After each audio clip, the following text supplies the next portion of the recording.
लेकिन भारतीय नहीं हो पाए। जिस प्रकार से भारतीय मूल्य को लिया जाना चाहिए था वो नहीं आ पाए, और इसका बहुत गहरा संबंध भाषा से है।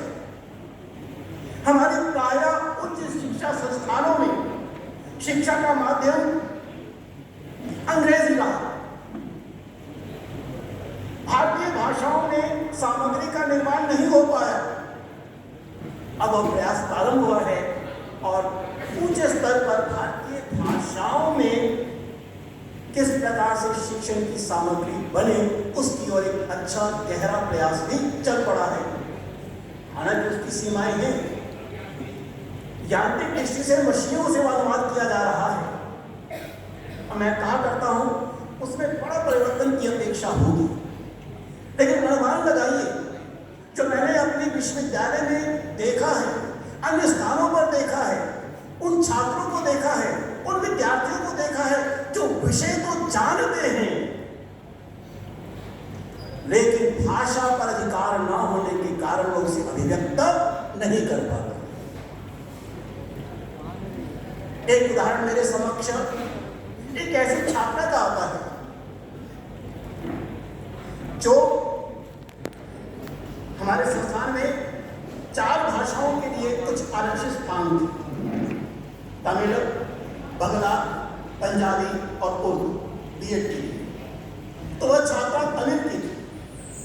तमिलनाडु में स्नातकोत्तर करके आती है, उच्च स्थान प्राप्त करती है, प्रथम स्थान प्राप्त करती है, परंतु हमारे विश्वविद्यालय में केवल अंग्रेजी और हिंदी माध्यम होने के कारण वो अपने आप को व्यक्त नहीं कर पाती है। विषय जानती है, मैंने उसका शिक्षण अभ्यास देखा है, बच्चों की अच्छी पहचान है, बच्चों को देख सकती है, लेकिन अपने आप को भली भांति अभिव्यक्त न कर पाने के कारण वह उत्तीर्ण घोषित नहीं की जाती है, अनुत्तीर्ण घोषित कर दी जाती है। कुछ प्रयास किए, कुछ बातचीत की, तमिलनाडु में जाकर शिक्षा से संबंधित पुस्तकें लेकर आओ, उसे कुछ स्मरण करवाया, करने के बाद वो अगले वर्ष उत्तीर्ण कर गए और फिर हमारे इस संस्थान में उसने तमिल भाषी विद्यार्थियों को पढ़ाने के लिए अतिथि के रूप में कार्य भी किया। ऐसे न जाने कितने मेरे पास उदाहरण हैं, जबकि भारतीय परंपरा में सबसे अधिक जिस बात पर बल दिया गया है और जिसे यह राष्ट्रीय शिक्षा नीति भी कह रही है वो भाषा। भारतीय ज्ञान परंपरा में जिस बात का सबसे बड़ा योगदान है पूरा विश्व स्वीकार करता है। भाषा विज्ञान तो उसी की संस्कृति के कारण आता है। पाणिनि का व्याकरण पूरे वैश्विक स्तर पर प्रसिद्ध होता है, वैश्विक व्याकरण बन जाता है। पाश्चात्य भाषाविद चॉम्स्की ने वो स्पष्ट रूप से स्वीकार किया है। मैंने जो कुछ सीखा है, मैंने जो कुछ पाया है वो 3 ग्रंथों का आधार है, पाणिनि की अष्टाध्यायी, भट्टर्य का वाक्यपदीयम और पतंजलि का महाभाष्य। आज तो भाषा विज्ञान में साइकोलिंग्विस्टिक मनोभाषिकी चल रही है, उसका आधार वाक्यपदीयम है। चॉम्स्की का भी जो पुस्तक है वो सिंटैक्टिक स्ट्रक्चर है जिसका नाम वाक्यपदीयम से जुड़ता है। तुलनात्मक ध्वनि शास्त्र के रूप में आता है मनोविज्ञान, भाषा विज्ञान और उसकी भाषिकी शाखा। हमारे देश में बहुत स्पष्ट रूप से स्वीकार किया गया है कि मूल रूप से शिक्षा का जो अर्थ है, जिस अर्थ में हम आज लेते हैं वो शिक्षा कहलाती थी। शिक्षा का अर्थ भाषा का अध्ययन था, शिक्षा का अर्थ उच्चारण था। न जाने कितने शिक्षा ग्रंथ लिखे गए, उच्चारण की प्रक्रिया को स्पष्ट किया गया, क्योंकि मान कर चले थे कि भाषा ही किसी भी व्यक्ति के ज्ञान का आधार है। और बहुत ही सुंदर रूप से काव्य शास्त्रों में और भर्तृहरि के वाक्यपदीय में इस तथ्य को दिया गया था। न स्वस्ति प्रत्ययो लोके, इस दुनिया में कोई ऐसी संकल्पना नहीं है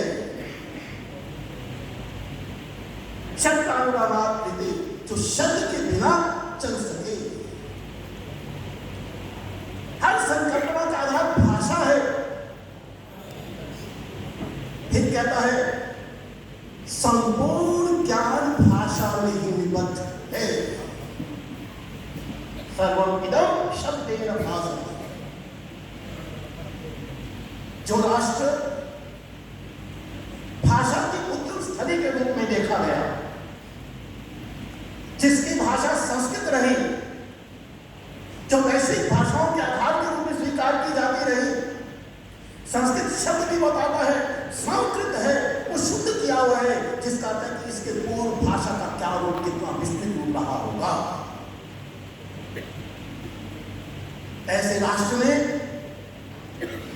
हमारा लगभग 90% विद्यार्थी, उच्च शिक्षा को प्राप्त करने वाले छात्र वैश्विक स्तर पर पिछड़ जाते हैं ज्ञान प्राप्त करने में।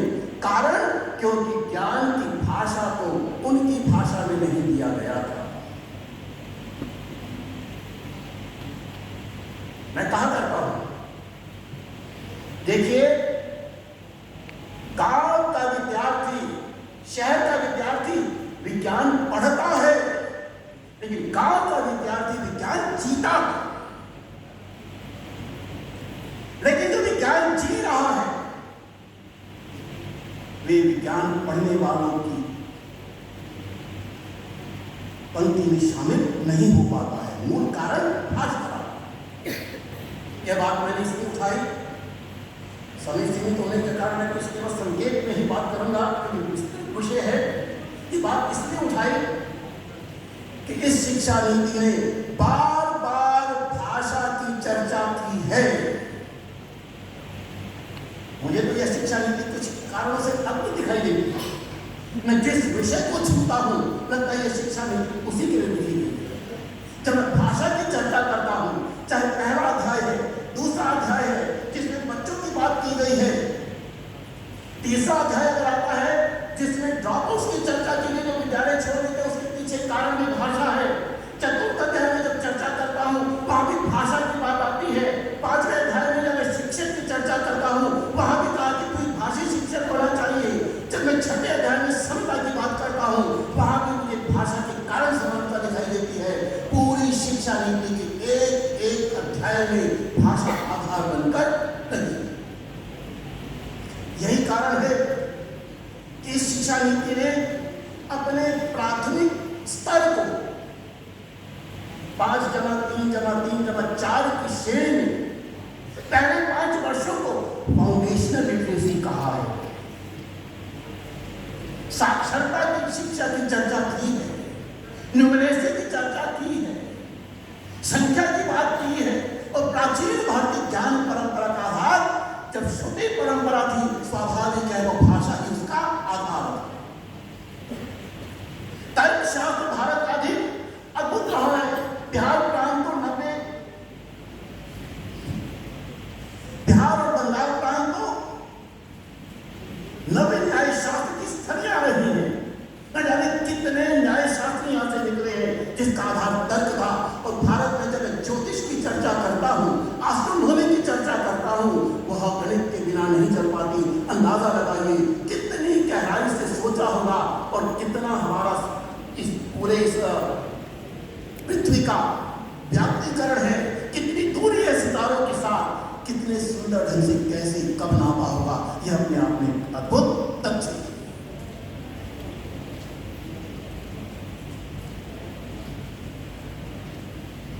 प्राचीन ग्रंथों में बहुत स्पष्ट रूप से लिखा है कि संप्राप्ते पंचमे वर्षे, कि जब तक बच्चा 5 वर्ष का नहीं हो जाए उसे गुरु के पास मत भेजिए, घर पर रखिए। वो भाषा ग्रहण करेगा, वो माता पिता के साथ संवाद करेगा, भाई बहनों के साथ संवाद करेगा, अपने मित्रों के साथ संवाद करेगा, भाषा उसके पास आएगी। फिर कहा गुरु संसद, तब उसके बाद वो गुरुओं के पास जाए। यानी गुरु में जाने से पहले उसका भाषा पर अधिकार होना अनिवार्य था। 5 वर्ष के लिए इसलिए शिक्षा नीति की फाउंडेशन लिटरेसी का आधार 5 वर्ष का। यह शिक्षा नीति अपने प्रारंभिक अध्याय में कह देती है अद्भुत है वह। कहती है हम 21वीं शताब्दी की शिक्षा की चर्चा कर रहे हैं। 21वीं शताब्दी से क्या अभिप्राय है उसकी चर्चा उसने आगे तय की है। कौशलों की चर्चा की है, स्किल्स ऑफ 21st सेंचुरी, जिसमें जो बातें आई हैं वो भारतीय ज्ञान परंपरा से जुड़ी थी, कुछ संगीत उसका तुम। लेकिन हम 21वीं शताब्दी की चर्चा कर रहे हैं, लेकिन इस शिक्षा नीति का आधार भारतीय ज्ञान परंपरा है, प्राचीन ज्ञान परंपरा है।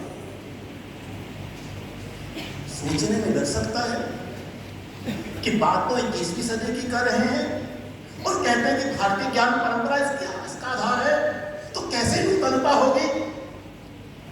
तो आइए हम जरा देखते हैं। एक बात हमें बहुत स्पष्ट यह भी होनी चाहिए, इस शिक्षा नीति ने इसका जो मूल प्रारूप था वो 2019 का था, जिसमें विषय को बहुत बृहद स्तर पर 450 शब्दों 450 पृष्ठों में लिखा गया। शिक्षा नीति तो लगभग अंग्रेजी वाला संस्करण 71 पृष्ठ का है और 108 टाइप के कारण टंकन के कारण 108 या 11 पृष्ठ की हमारी हिंदी संस्करण हमारा। उस संस्करण में बहुत स्पष्ट रूप से इस बात को देखने का प्रयास किया गया है कि हमने भारत की जितने भी अब तक शिक्षा संबंधी जो प्रयास रहे हैं स्वतंत्रता के बाद और उससे पहले, हमने सबको देखा। उदाहरण के तौर पर अद्भुत तथ्य है कि स्वतंत्रता के पश्चात पहला आयोग विश्वविद्यालय शिक्षा आयोग का निर्माण किया गया। अनुमान लगाइए कौन सा कारण होगा। संविधान 1950 में आता है, आयोग के समक्ष भारत की वह स्थिति नहीं है, वो प्रारूप नहीं है, हम कैसा भारत बनाना चाहते हैं। संविधान के निर्माण से पहले 1948-49 का विश्वविद्यालय आयोग बना दिया गया और एक ऐसे व्यक्ति को, हालांकि व्यक्ति कहना भी मुझे अच्छा नहीं लगता, बहुत ऊंचे थे, डॉक्टर राधाकृष्ण उनके अध्यक्ष बनाए। उन्होंने बहुत दार्शनिक दृष्टि से देखा भी और सबसे अधिक जो महत्वपूर्ण योगदान दिया उसने, क्योंकि उस समय देश की जो स्थिति है, ज्ञान चाहिए, बहुत वस्तुओं का निर्माण चाहिए था। इसलिए कहा ज्ञान का शोध करना होगा और यह भी कहा विश्वविद्यालयों का योगदान ज्ञान निर्माण की प्रक्रिया से जुड़ा है। Creation of knowledge. ये दुर्भाग्य है कि आज विश्वविद्यालयों के विद्यार्थी भी अपनी परीक्षा लिखने के लिए छोटी छोटी उत्तर कुंजियों का उपयोग जब करते हैं, जबकि हमारे विश्वविद्यालय शिक्षा का अर्थ यह नहीं था, क्योंकि भाषा का अधिकार न होने के कारण ज्ञान के निर्माण की प्रक्रिया नहीं बन पाती है, जिसे शिक्षा नीति ने परिवर्तित किया। और उस आयोग ने कहा अपने 6th चैप्टर 6वें अध्याय में उसने 3 शब्दों का उपयोग किया गया। एक तो उसने कहा स्कॉलर, जिसने बहुत अधिक गहन अध्ययन किया हो, और अपने इन्वेंटर शब्द का उपयोग किया गया और इसमें बड़े ही खूबसूरत ढंग से बड़ा स्पष्ट उद्देश्य में लिखा है ज्ञान का निर्माण इस विश्वविद्यालय शिक्षा ने कहा हमें अनुसंधान चाहिए, इसलिए विश्वविद्यालय को अनुसंधान करने के स्थान बनाए। लेकिन हम नहीं जानते हैं अनुसंधान का स्वरूप क्या निकला है, किस प्रकार से शोध होते हैं, किस प्रकार से नीति की उपाधियां प्राप्त की जाती हैं, जिस प्रकार से शोध हमारे समाज में चले हैं, उससे तो कई बार लगता है कि न होगा पहुंचा पड़ता। इस शिक्षा नीति में उसकी चर्चा करते हुए एक संपूर्ण अध्याय 17 अध्याय ध्यान पर लगा दिया, रिसर्च पर लगा दिया और कह दिया हम नेशनल रिसर्च फाउंडेशन NRF की स्थापना ये जरा प्राचीन भारत की होती थी। मैं कहा करता हूं, अनुसंधान तो तब होगा अगर पहले संधान होगा। अरे रिसर्च तो तब होगी जब पहले सर्च होगी। हम अनुसंधान कर रहे हैं, हम संधान नहीं कर रहे, हम रिसर्च कर रहे हैं, हम सर्च नहीं कर रहे। रिसर्च का अर्थ है जो पहले सत्य खोजा गया था उसे नई परिस्थितियों में कैसे लागू किया जाए। तो प्राचीन भारत यही कहता है। तैत्तिरीयोपनिषद में, शिक्षावल्ली में बहुत ही सुंदर ढंग से बात कही गई है। उसने शिक्षा के 4 स्तंभ बताए। 4 pillars of education। पहला कहा आचार्य पूर्वरूपम। शिक्षा की प्रक्रिया का पहला कोना, पहला आधार आचार्य। आचार्य कहा है, उसने शिक्षक नहीं कहा है। इस शिक्षा नीति में अध्यापक नहीं कहा है, गुरु नहीं कहा है, आचार्य कहा है। इसके पीछे कोई विशिष्ट कारण है जो अपने आचरण से सिखा था, जिसकी बहुत सुंदर व्याख्या हमारे प्राचीन साहित्य में की गई है। इस प्रकार से ज्ञान का संचय करके वह मधुमक्खी की तरह सब जगह में बांटता है। वो आचरण से जुड़ा है, व्यवहार से जुड़ा है। आज ये सब दुखी होते हैं जब कोई कुछ कहता है लेकिन आचरण नहीं करता। आचार्य पूर्वरूपम अंतेवासी अरूपम। दूसरा कोना अंतेवासी। अंतेवासी शिष्य है जो अध्यापक के आचार्य के पास रहता है, एक स्थान पर आता है कि वो 3 वर्ष 3 दिन तक आचार्य जो नया शिष्य बनता है उसे अपने गर्भ में धारित करता है। उसका एक विशिष्ट अर्थ है, लेकिन कितनी सुंदरता दिखाई गई है, मां के तुल्य उसे दिखाया गया है। उसे आध्यात्मिक भौतिक आदि कठिनाइयों से, मुसीबतों से बचाने की चर्चा वो करता है। तो आचार्य पूर्वरूपम अंतेवासी रूपम, इन दोनों को जोड़ता कौन है? वो विद्या है। विद्या संधि। विद्या शब्द का प्रयोग जोड़ने के अर्थ में यहां हुआ है, लेकिन विद्या शब्द का अर्थ है विद धातु से बना है, जिसके अनेक अर्थ हैं संस्कृत में। विद ज्ञाने, संज्ञाने अर्थात गहराई चिंतन है, जानने में है, प्राप्ति में है, अस्तित्व को पहचानने में है। शिक्षा वही है जिससे हम अपने ज्ञान को पा सकें, हम उस पर चिंतन कर सकें, हम अपने व्यक्तित्व की पहचान कर सकें। विद्या केवल पुस्तक के ज्ञान नहीं है। पुस्तक के लिए तो बड़ा सुंदर प्राचीन भारत कहता है, पुस्तक स्थातु या विद्या और हस्तगतम धनम कार्य काले समुपन्ने न सा विद्या न तथनम। अगर मैं उस विद्या का उपयोग नहीं कर पाता हूं तो विद्या नहीं जानी जा सकती। विद्या संधि।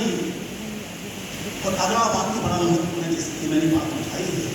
वो कहता है प्रवचनम संधानम। पढ़ाना। पढ़ाना केवल बहुत छोटा शब्द है,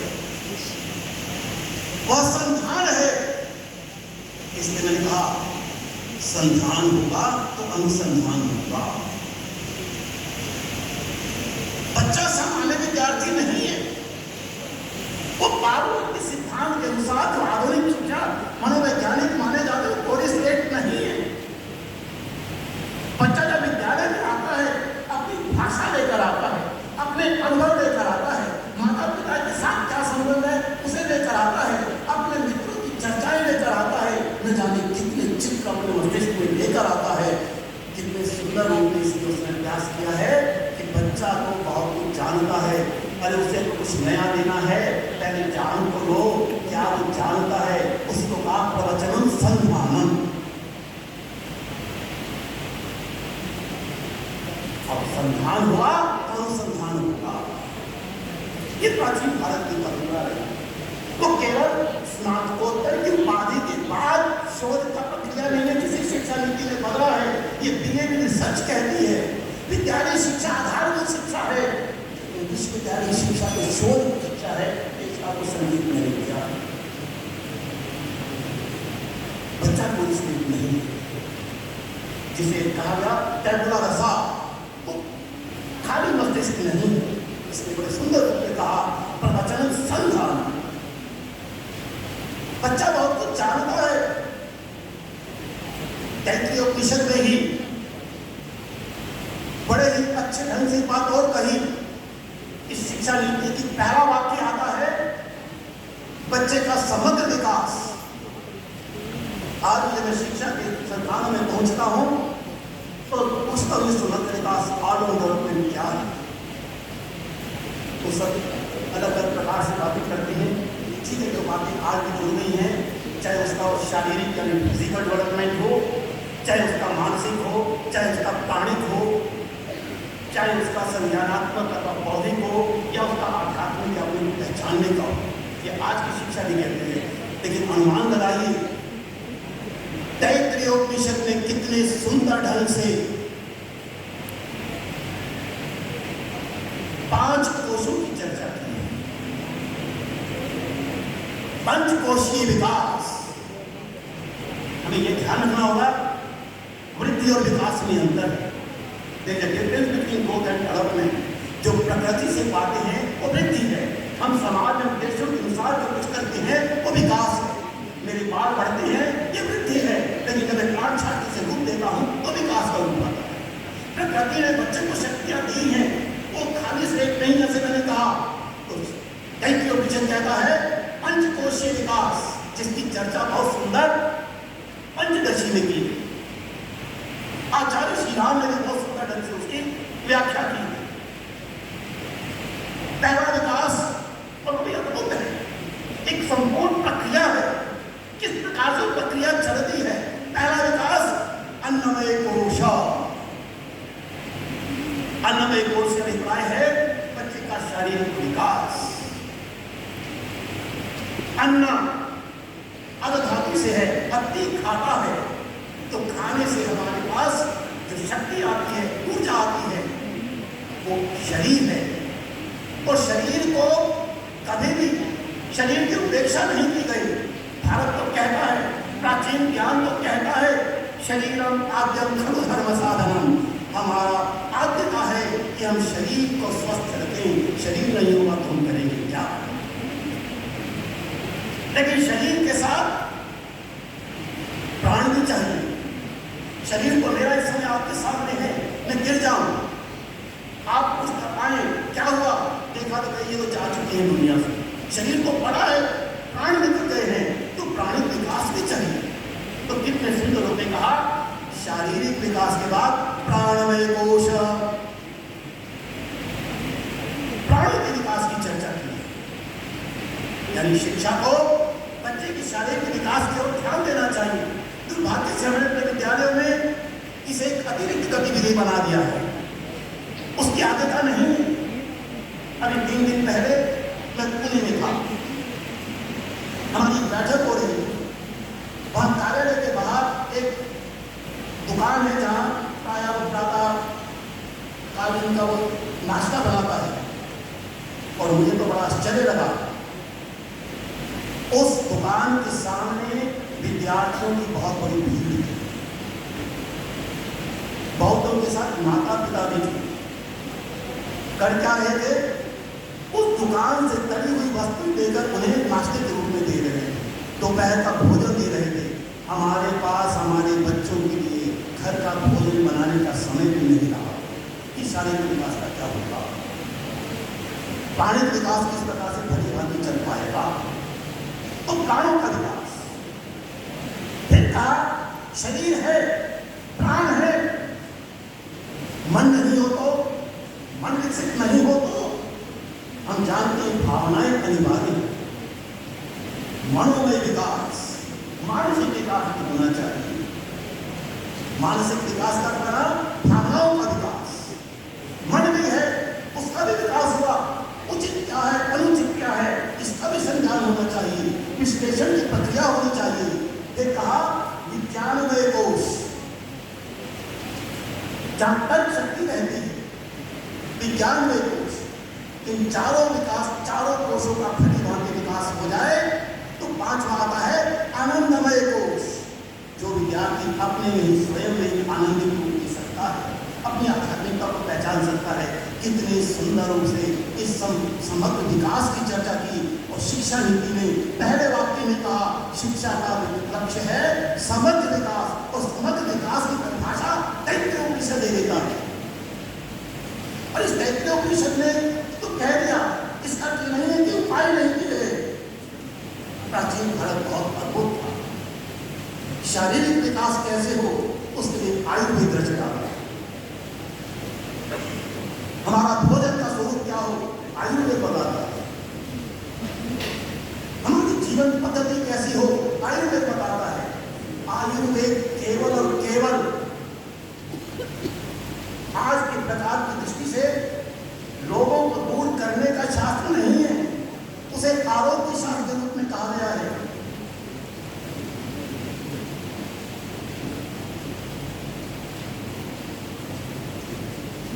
प्राणों के विकास की दृष्टि से योग दर्शन रच डाला। आचार्य पतंजलि ने हमारी प्राणिक प्रक्रिया कैसी। आज बहुत से लोगों की सांस किसी में रुकती है क्योंकि भोजन का स्वरूप नहीं है। लोग कहते हैं हार्ट अटैक किसी का स्वरूप पता नहीं चल पाया। कौन सा स्थिति है क्योंकि हमने कभी अभ्यास नहीं किया। ठीक है, जब लोग फैशन के तौर पर ही योग को ध्यान देने लगे हैं, लेकिन योग का अर्थ उनसे भी गहरा है। योग दर्शन का मनोमय विकास कैसे हो उसके लिए काव्य शास्त्र रचना। आपका संपूर्ण संस्कृत साहित्य मनोविकास की चर्चा करता है। एक एक श्लोक, कई बार मैं सोचा करता हूं, एक एक श्लोक में कितने अनुभवों को रच डाला। अभिज्ञान शाकुंतल को जब देखता हूं, संपूर्ण जीवन का आधार बना दिया है उसे।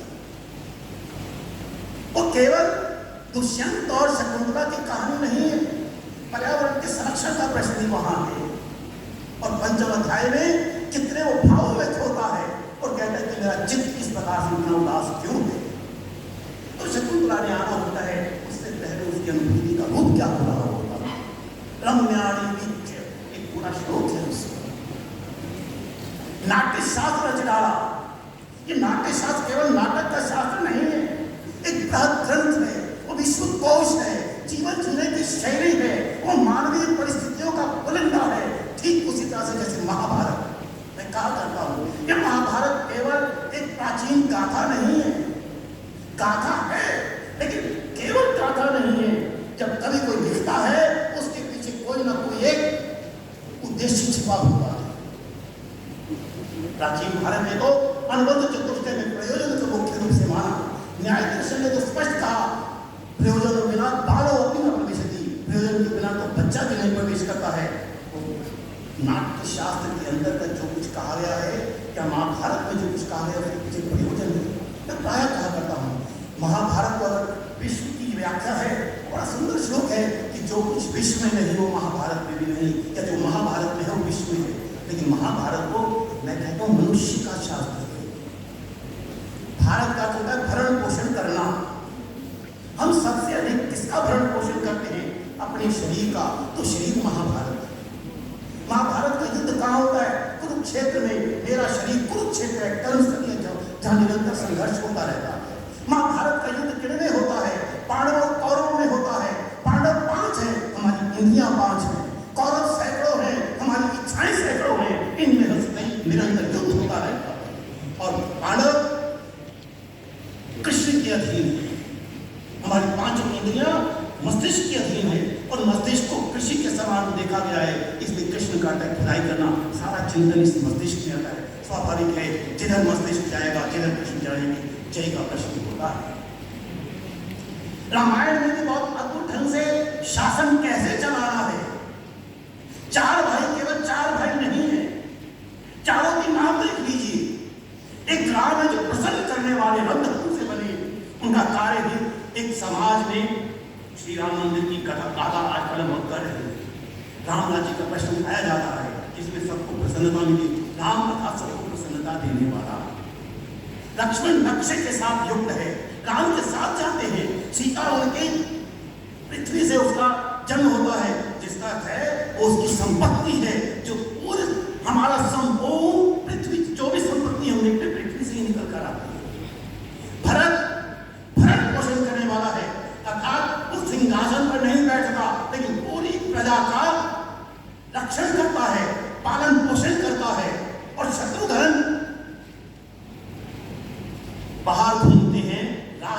आक्रमण न करने, कितने सुंदर रूप से राष्ट्र की संकल्पना का एक आधार है।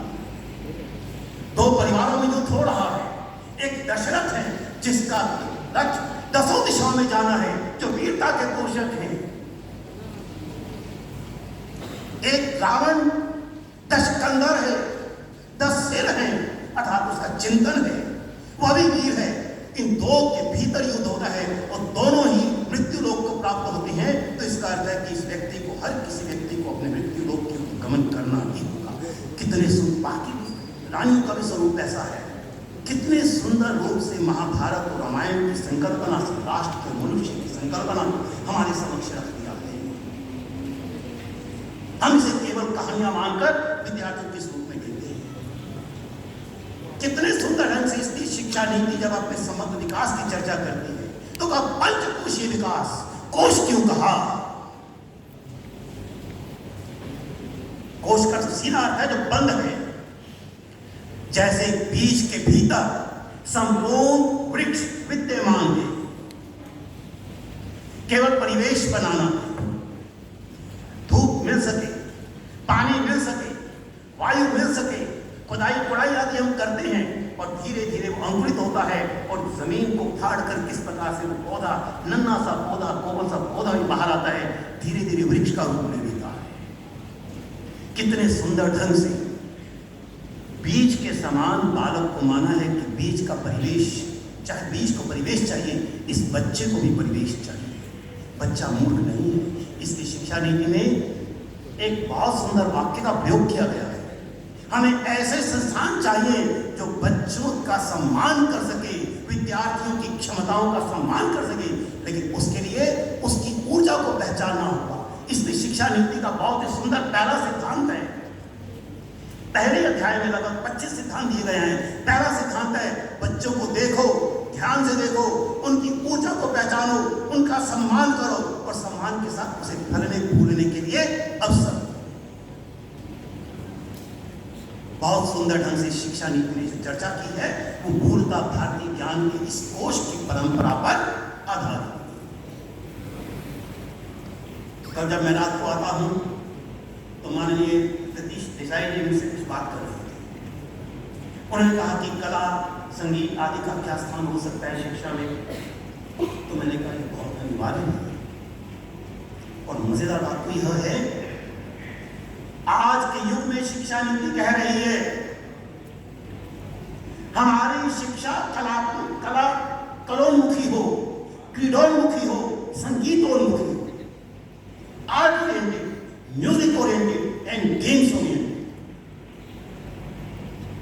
आर्ट या कला अथवा संगीत अथवा क्रीड़ा व्यक्ति के मानसिक विकास का प्रतीक है। क्रीड़ाएं, खेल सामूहिकता का प्रतीक है। खेल निर्णय लेने की प्रक्रिया का प्रतीक है। खेल किस प्रकार से मुझे अपने दायित्व का निर्वहन करना है। जरा याद कीजिए, स्मरण कीजिए, कुछ ही दिन पहले, कुछ मास पहले भारत और ऑस्ट्रेलिया का क्रिकेट मैच हो रहा था। उससे पहले अफ्रीका के साथ रात को 12 बजे मेरी नींद खुली तो पटाखे बज रहे थे क्योंकि अफ्रीका से वो जीत गया। लेकिन ऑस्ट्रेलिया के साथ जब हुआ तो हार गया। कोई बम नहीं था, कोई पटाखा नहीं था। दूसरे दिन मैं रिपोर्ट देखता हूं, जितने भी खेलने वाले थे सब कहीं ना कहीं उदास थे, से झुके हुए थे। यानी मैंने अपनी भूमिका का निर्वहन ठीक नहीं किया। यह खेल सिखाता है। पेनल्टी कॉर्नर कब लेना है, ये खेल सिखाता है। निर्णय लेने की क्षमता है। पावर गेम कैसे चलेगी, ये खेल सिखाता है। और प्राचीन भारत में इसलिए क्रीड़ाओं के द्वारा ही शिक्षण की प्रक्रिया हुआ करती थी। ये मानसिक विकास है। मन चंगा, कठोर की भी। आज बहुत से लोग उदास रहते हैं, खिन्न रहते हैं, मन प्रसन्न नहीं रहता, मूड ठीक नहीं रहता। एक तो इसलिए ठीक नहीं रहता, जब मैं पूछता हूँ किसी से कोई बहुत अधिक चिंतित है, कभी इधर देखता है कभी उधर देखता है, पूछता हूँ क्या हुआ, कहते नहीं मैं कुछ देख रहा हूँ। मैंने कहा फोन घर पर है क्या? हाँ, पता नहीं कहाँ चला गया। यानी दूरभाष जीवन का उनका अंग बनने लगते हैं। लेकिन डरते इतना है, घर जाने से पहले बहुत सारे नंबर डिलीट करते हैं, बहुत सारे मैसेजेस डिलीट करते हैं। स्टाइल उसने अलग सिखा दिए। अगर किसी का फोन आ गया, सब लोग बैठे हुए हैं, उनका उठना, फोन पर हाथ रखना, चुपके से निकल जाना, पहले धीरे बोलना फिर दूर जाकर जोर से बोलना, ये डर नहीं तो और क्या है? ये विकास का प्रतीक नहीं हो सकता, संकुचन प्रतीक नहीं हो सकता।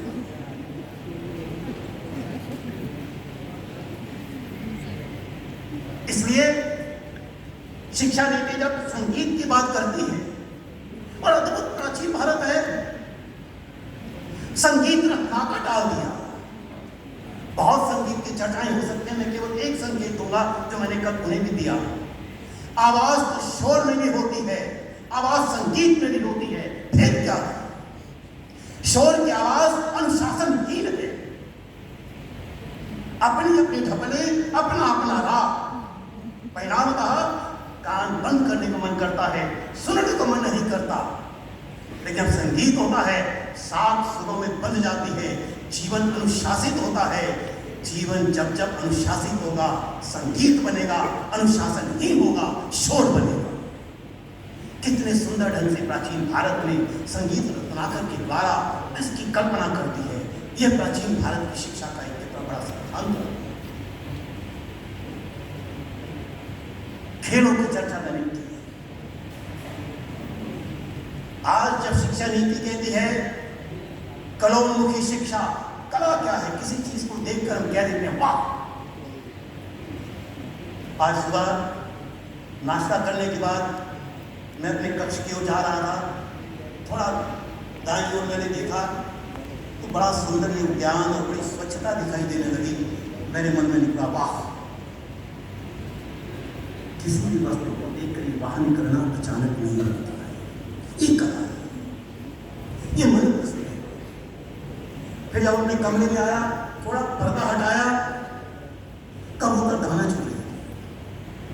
यह भारत की कबूतर भी प्यासे न रहे, उसके लिए पानी रखा गया। कबूतर पेट भरा रहे, उनकी दाना दिया जाता है।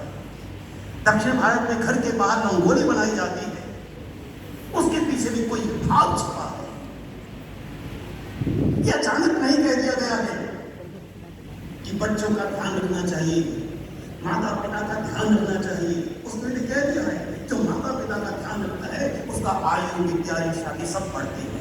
कितने सुंदर ढंग से श्लोकों के द्वारा भारत में जीने की परंपरा को सिखाया गया। ये जो क्रीडोन्मुखी शिक्षा है, इसमें कितना सुंदर प्राचीन भारत में श्लोक आता है। हम आज कह रहे हैं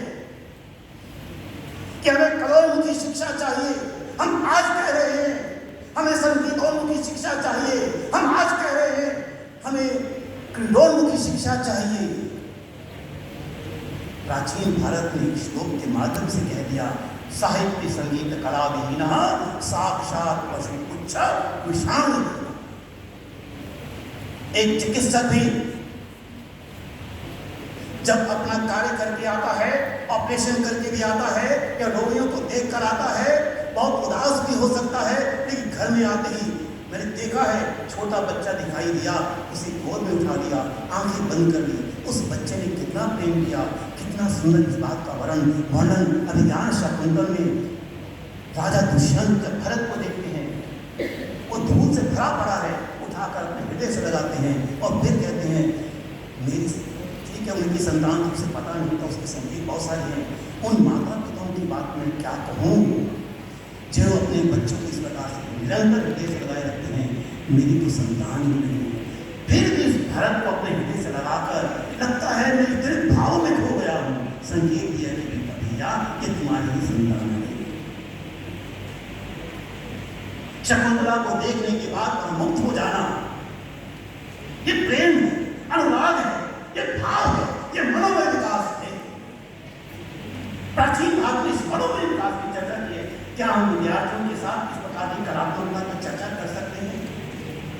दुख होता है जब बीएड की कक्षाएं चलती हैं तो वहां तो बहुत सी गतिविधियां होती रहती हैं, लेकिन बाकी संस्थानों में देखता हूं गतिविधियां नहीं होती। फिर कहते हैं बच्चों में भाव उत्पन्न नहीं है, कहां से हूं? स्टाफ काउंसिल में तो क्षमा कीजिएगा, स्टाफ काउंसिल में तो सिर्फ झगड़े हुए, लेकिन बच्चों की गतिविधियों के साथ जुड़कर हम किस प्रकार से अपना विकास कर सकते हैं, उन्हें देखकर किस प्रकार से उस शक्ति का पुनर्स्मरण कर सकते हैं। ये शिक्षा नीति उसमें कहती है गतिविधियां अनिवार्य हैं। यह शिक्षा नीति अनुभवों की चर्चा करती है, बार बार कहती है शिक्षा का अर्थ है अनुभव प्राप्ति, एक्सपीरियंशियल लर्निंग। अनुभव का अर्थ क्या है?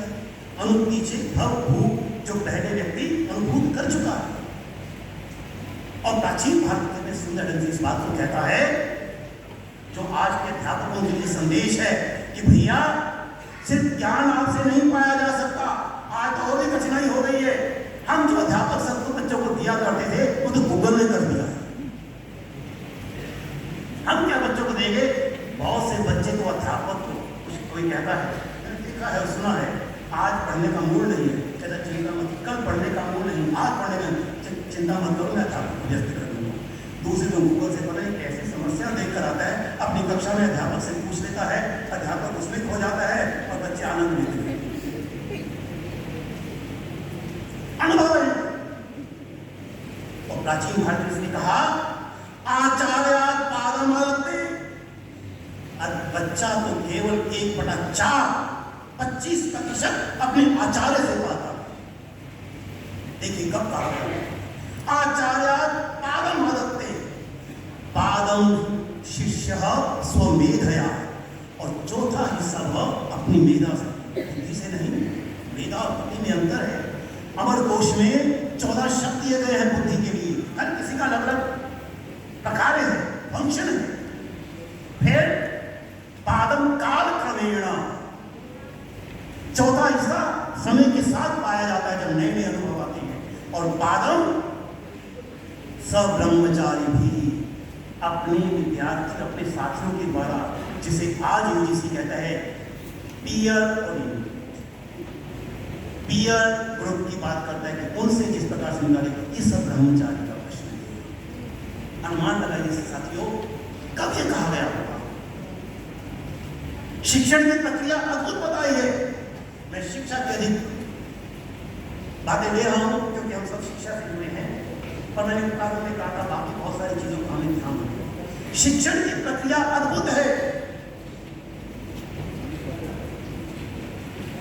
बड़े ही सुंदर ढंग से नैष्ठिक चरित्र ने 5 सोपान बताए, 5 स्टेप्स ऑफ लर्निंग। पहला सोपान बताया अधीति, विषय को जानो। अधीति, अधीति, अधिक का मतलब भीतर, ई जाना, किसी विषय को जानने के लिए उसके भीतर प्रवेश करना होगा, बाहर से पता नहीं लग सकता। अधीति, जानो। और जानने के बाद बोधः, अंडरस्टैंडिंग, समझ, उस विषय को समझो। अधीति ही बोधः।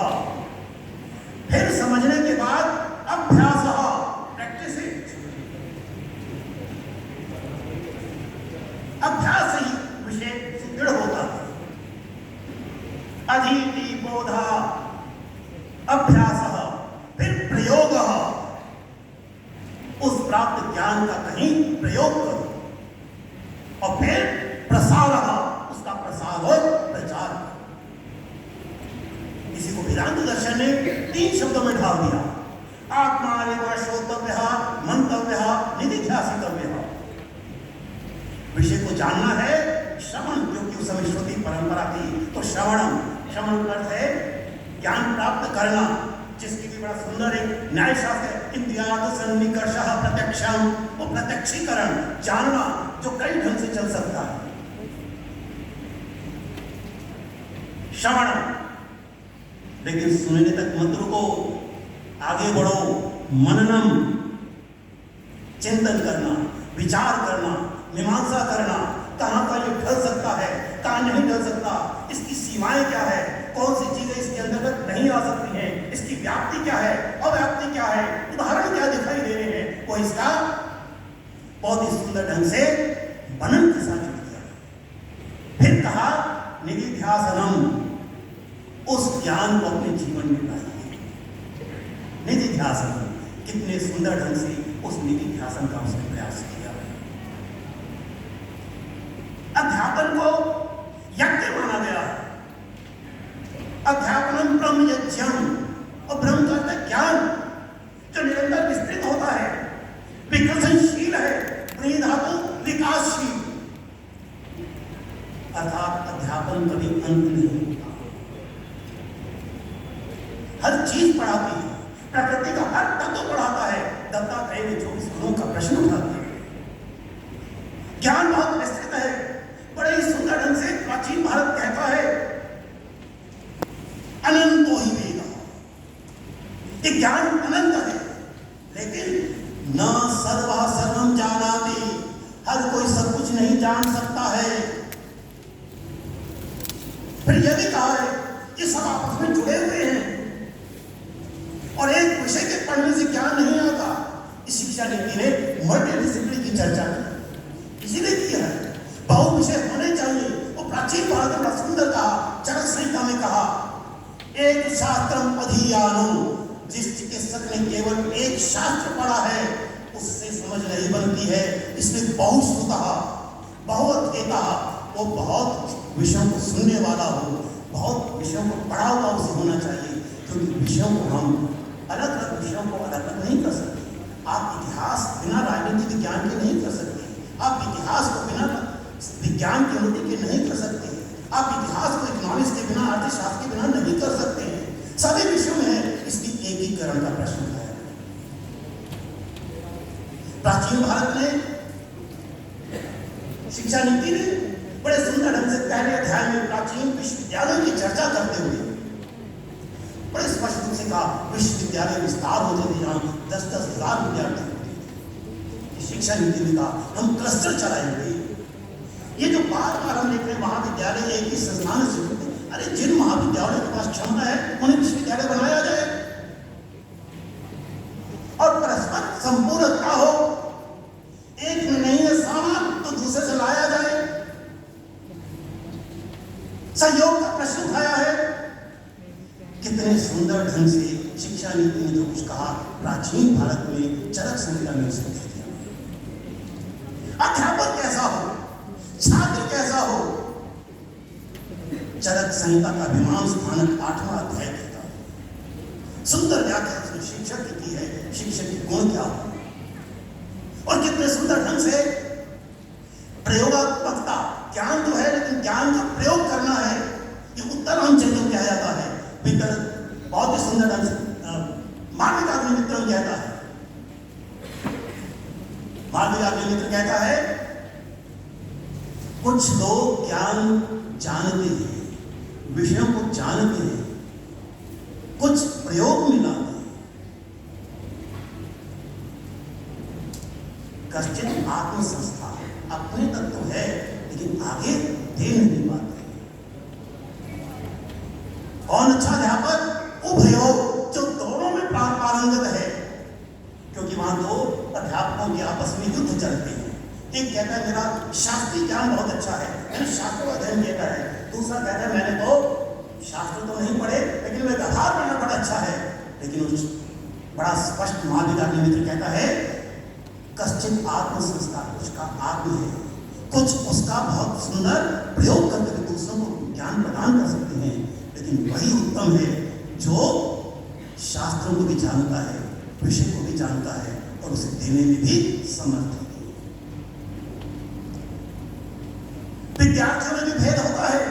उत्तरांचल कहता है कि वितरती सा एक श्लोक है, एक ही अध्यापक ज्ञान को जब देता है विद्यार्थी अलग अलग ढंग से ग्रहण करते हैं, क्योंकि सबकी अपनी अपनी अपना अपना एक सामाजिक परिवेश है, भौतिकता है। उदाहरण देता है सूर्य का प्रकाश तो है, जब मिट्टी के ढेले पर पड़ता है उसका अलग रूप होता है, और अगर वह मणि पर पड़ता है तो उसका अलग रूप होता है। ऐसे विद्यार्थियों की भौतिकता में भी अंतर होता है, अलग अलग ढंग से उसे ग्रहण करते हैं।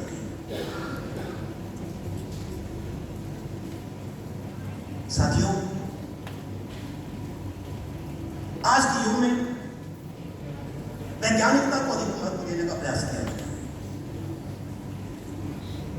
प्राचीन भारत में विज्ञान का केवल फिजिक्स, केमिस्ट्री, मैथमेटिक्स नहीं था। किसी भी चीज को तर्कशील पद्धति से पढ़ना और पढ़ाना एक व्यवस्थित क्रम है, वो उसका सुंदर रूप है। और वैज्ञानिक पद्धति की बहुत बड़ी विशिष्टता है। यह वैज्ञानिक पद्धति हमारे संविधान के 51 अनुच्छेद में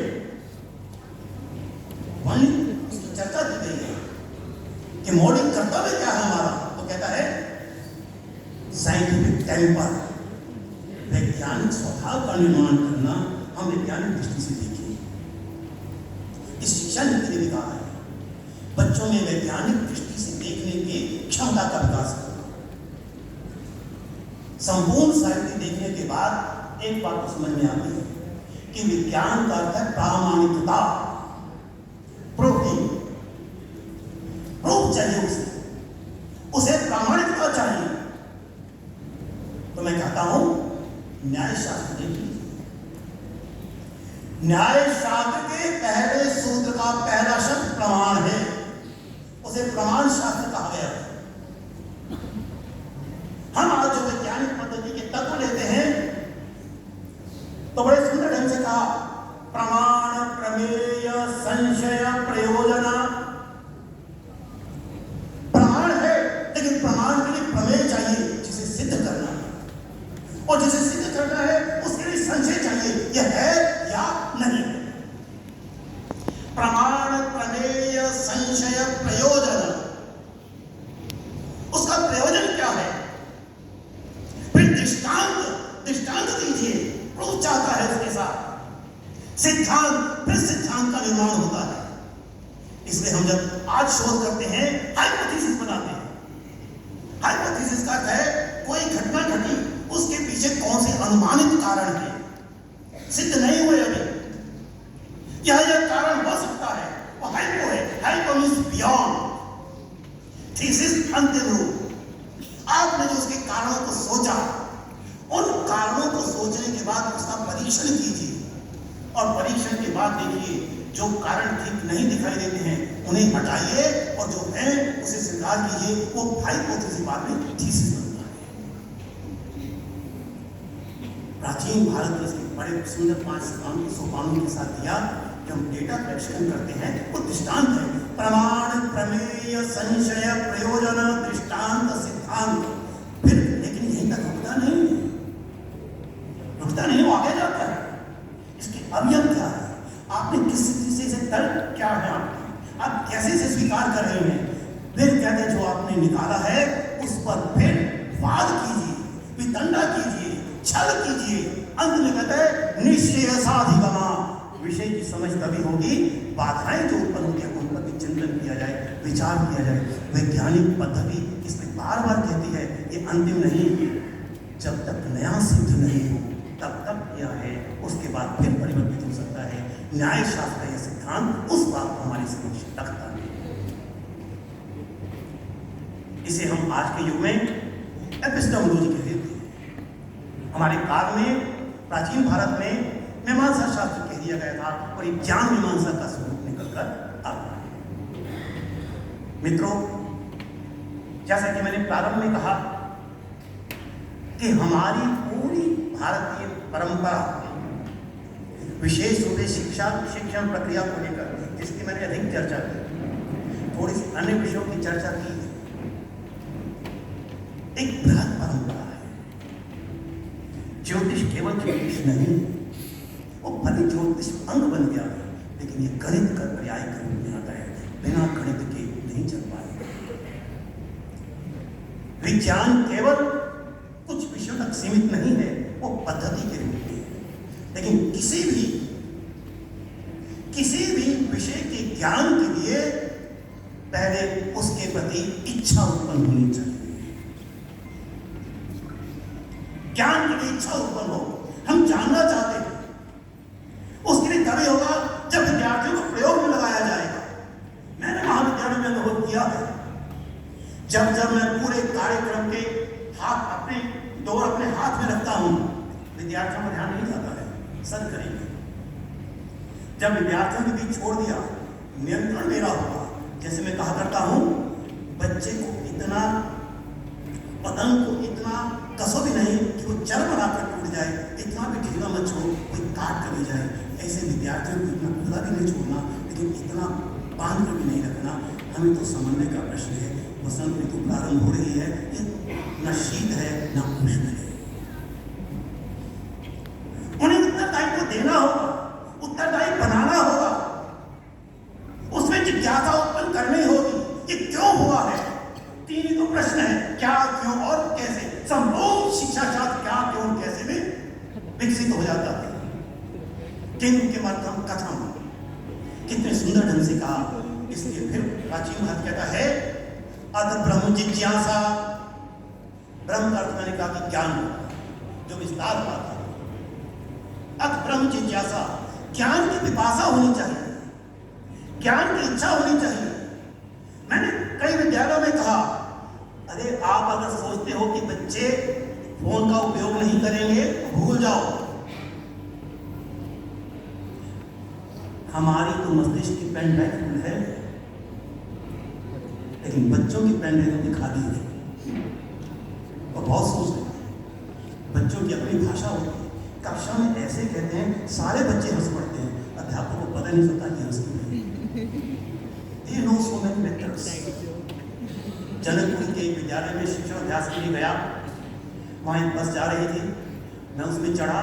वहाँ भी सेंट्रल स्कूल की, केंद्रीय विद्यालय की बहुत सी छात्राएं भी चढ़ी। अब वो कहती हैं, एक छात्रा, अब मैं निकाल रही हूँ अपना ब्रह्मास्त्र। समझ सोचा कौन सा ब्रह्मास्त्र है? मैंने भी देखा, तब उन्हें कहीं से फोन निकाला। अरे मैडम ने तो मना किया था। अगर मैडम मेरी मैडम है तो मैं मैडम की भी मैडम हूँ। वो यह जानती है कैसे लोग जानते हैं। अरे मत रोको, ये तकनीकी है, टेक्नोलॉजी है, इसका उपयोग सिखाओ। हमने कब बच्चों को फोन का उपयोग सिखाया? हमने बच्चों की ऊर्जा का उपयोग नहीं किया, तभी तो कक्षाओं के पंखे टेढ़े हो गए। हमने कभी बच्चों की ऊर्जा को काम नहीं दिया, इसी तो दरवाजे टूटे होंगे। अरे ऊर्जा का तो निष्कासन होगा, उस ऊर्जा का निष्कासन के लिए सिखाना पड़ेगा। यही प्राचीन भारत कहता है, इस छात्र की क्षमताओं को पहचानो, उसकी जिज्ञासा उत्पन्न करो और फिर कहो। तैतीय उपनिषद में फिर आता हूं, बच्चा बीए करके जाता है, बच्चा एमए करके जाता है। वहां तो उस समय जो भी प्रक्रिया थी तो उसे कहते हैं समावर्तन। आज तो हम विभिन्न प्रकार की वेशभूषाएं पहनाकर 4-5 बच्चों को डिग्री दे देते हैं, बाकी कहते हैं आप ऑफिस से ले लेना। उस समय प्रत्येक बच्चे को दिया जाता था। उस समय अध्यापक कहता है आचार्य देवो भव, मातृदेवो भव, पितृदेवो भव। आगे करते करते एक स्थान पर कहता है, कई स्थानों से कहा कि प्रमाद मत करो। एक वाक्य आता है स्वाध्यायान मा प्रमदः, कि मेरे बेटे शिक्षा यहीं तक नहीं है, यह स्वाध्याय है, स्वयं का अध्ययन है। हमने कुछ बातें सिखाई हैं, उनका उपयोग कहां कहां हो सकता है, उसकी सीमाएं कहां कहां हो सकती है, उसे पहचानो, फिर नए सिद्धांतों का अन्वेषण करो। इसलिए अन्वेषण कहा गया है, गवेषणा कहा गया है। फिर कहा कि मैंने तो आपके सामने अपना जीवन रखा, लेकिन तुम्हारे अनुभव कुछ और होंगे। इसलिए कहता है यान्य अस्माकं अद्भुत्यानि कार्याणि, मेरे जो अनवद्य अर्थात ऐसे मेरे कार्य थे, ऐसा मेरा व्यवहार था जिस पर आरोप नहीं लगाया जा सकता है, जो बुरे नहीं है। तानि सेवितव्यानि, केवल उन्हीं का अनुपालन करना, नो इतराणि, बाकियों का नहीं। ये प्राचीन बात। खुद भी कह रहा है मैं सब कुछ ठीक नहीं जानता हूं, मैं सब कुछ अच्छा नहीं करता हूं, मानव हूं, मेरी सीमाएं हैं, मेरी का स्वाध्यायन मां प्रमदा। इस स्वाध्याय के लिए भाषा चाहिए थी। मैंने बात शुरू की थी भाषा से। भाषा चाहिए थी, स्वाध्याय कैसे होगा? और भाषा केवल पुस्तकों की भाषा नहीं, एक समय के बाद समाज भाषा बनता है। समाज के कार्य सिखाते हैं हमें क्या लेना है और क्या नहीं लेना है। इसमें शिक्षा नीति ने दूसरे अध्याय के 8वें अनुच्छेद में कहा, जिसकी कमी आज दिखाई दे रही है वह है creating the culture of reading. बच्चों में पठन संस्कृति का निर्माण करना जो आज बंद हो गया है। पुस्तकें बंद हो गई। जब से फोटो स्टेट आई है, घर में फोटो स्टेट करके रख दिए जाते हैं, पढ़ना नहीं होता है। इंटरनेट के आने के बाद वह भी बंद हो गया है। हाथ से कोई लिखने का नहीं है, अब तो स्पेलिंग भी थ्रू की THROUGH नहीं है, THRU। कुछ दिनों के बाद यही प्रचलित हो जाएगी। प्राचीन साहित्य कैसे पढ़ा जाएगा? प्राचीन का जो भी पुस्तकें लिखी गई इसमें हो सकता है बहुत से वर्षों के बाद इस प्रकार की भाषा आ जाए। तो पठन संस्कृति का निर्माण करना है, जिसका अर्थ है भाषा का होना अनिवार्य है। मैंने बात शुरू की थी, प्राचीन भारत में भाषा पर अत्यधिक बल देने का प्रयास किया गया था। साथियों, ताकि विद्यार्थी पढ़ने के योग्य हो सके, इसलिए प्राचीन भारत में जब कहा गया कोई ऐसी संकल्पना नहीं है जो भाषा के बिना होती है, इसलिए मुझे लगता है कि भाषा का अधिकार होना अनिवार्य है, जिस पर शिक्षा नीति ने बल दिया है। न जाने ऐसी कितनी बातें इस शिक्षा नीति ने कही। मन करे तो 22वां अध्याय अवश्य पढ़ेगा शिक्षा नीति का। भारतीय भाषाएं, संस्कृति और कला अद्भुत अध्याय। बस चले 17वां 18वां अध्याय से देखिए। विश्वविद्यालय होने के नाते 9वां 10वां 11वां अध्याय और 12वां जो देखिएगा, जिसमें कहा गया कि विद्यालयों में, महाविद्यालयों में पढ़ने का परिवेश कैसे बनाया जा सकता है। अब पढ़ने की अपेक्षा, पढ़ाने की अपेक्षा पढ़ने पर बल देना होगा, क्योंकि बहुत सारी चीजें इंटरनेट पर उपलब्ध है। इसी का उदाहरण देकर बात समाप्त करूंगा, क्योंकि समय जितना दिया था मुझे लगता है 5 से 10 मिनट अधिक ले लिए, क्षमा याचना। बहुत ही सुंदर रामायण में इसका उदाहरण है। लक्ष्मण मूर्छित हो जाते हैं, हनुमान जी वैद्य को ले आते हैं। विभीषण ने कहा कि वहां लंका में वैद्य से लेकर आई। सुतीक्ष्ण उसका नाम है, सुतीक्ष्ण जिसकी तीव्र बुद्धि है। उसने देखा, उसने कहा इसमें संजीवनी चाहिए। महाराज कहाँ मिलेगी? वहां जाओ, वहां मिलेगा। महाराज पहचान क्या है? कहते दीपक जल रहा होगा, रोशनी हो रही है। हनुमान जी पहुंच गए, तो सारा ही दीपमय था। क्या रूम में पूरा पहाड़ उखाड़ लिया, लेकर आ गए। अरे तुम सारा पहाड़ ले आए? महाराज मुझे नहीं पता ना, मैं नहीं पहचान पाया। सुतीक्ष्ण उठते हैं और फोटो दे देते हैं। अच्छा, ये साथियों, गूगल ने बच्चों के सामने ज्ञान का पहाड़ कर दिया। उसमें क्या लेना है, क्या नहीं लेना है, इसकी समझ अध्यापकों को देनी है। उसके लिए अध्यापकों का अर्थ भी स्वाध्याय से जुड़ा हुआ है। यह थी भारत की प्राचीन परंपरा। कुछ उदाहरण, कुछ बातें मैंने आपके समझ रखी। मैंने शेष को छोड़ा है। हम सब शिक्षा संस्थानों से जुड़े हैं, इसकी पूरी बातों को अधिक लेने का मैंने प्रयास किया है। अपनी बात कहकर यहीं समाप्त करता हूँ। आपने मुझे अवसर दिया अपने विचारों को प्रकट करने का, उसके लिए मैं बहुत धन्यवाद अपनी करके